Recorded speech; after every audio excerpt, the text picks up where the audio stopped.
cannot purposely and maliciously tell a lie about your former employer, which a lot of us don't have to make up lies to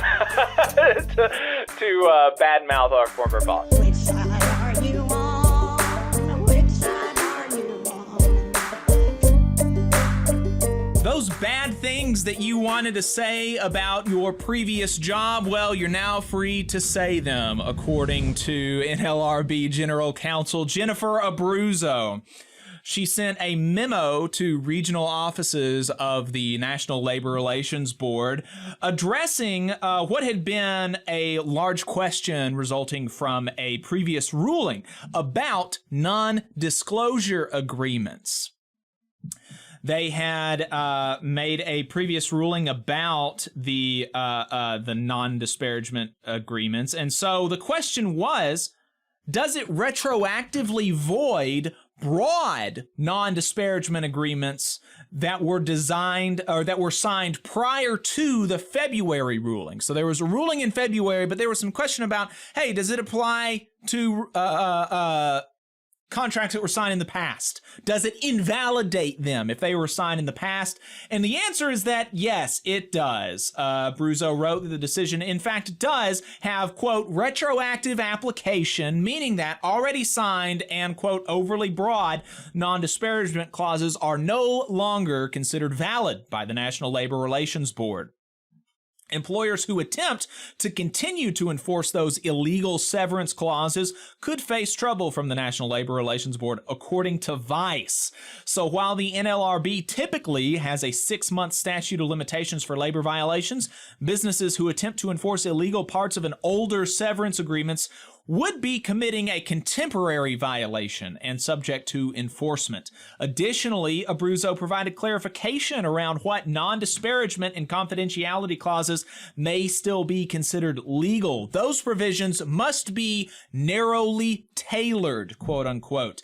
In the case of confidentiality, the clause must serve to keep proprietary trade information secret, quote, for a period of time based on legitimate business justifications.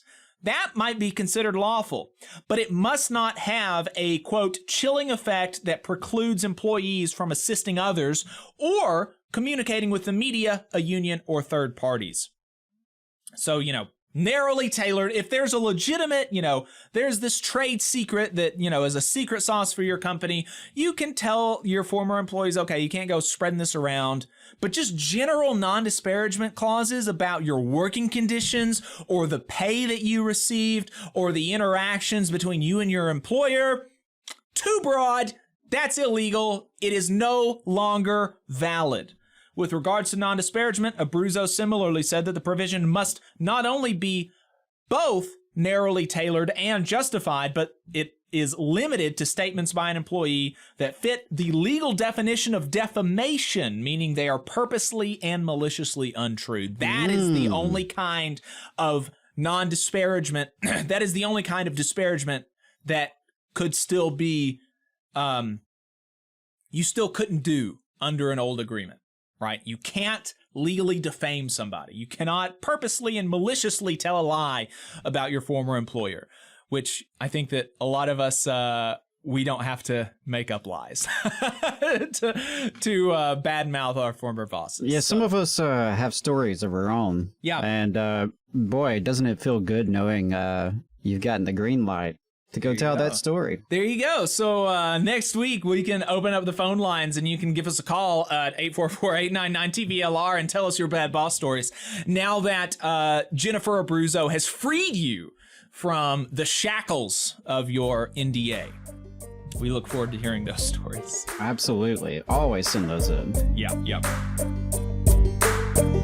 You just saw a clip from the Valley Labor Report. We are live every Saturday morning from 9:30 a.m. till 12:30 p.m. And we pride ourselves on keeping all of our content free to everybody so that we can talk to as many working folks as possible. If you support the work that we're doing, you think that it's important, you think that it's good, then consider making a monthly contribution to the project. And you can do that on our website, tvlr.fm.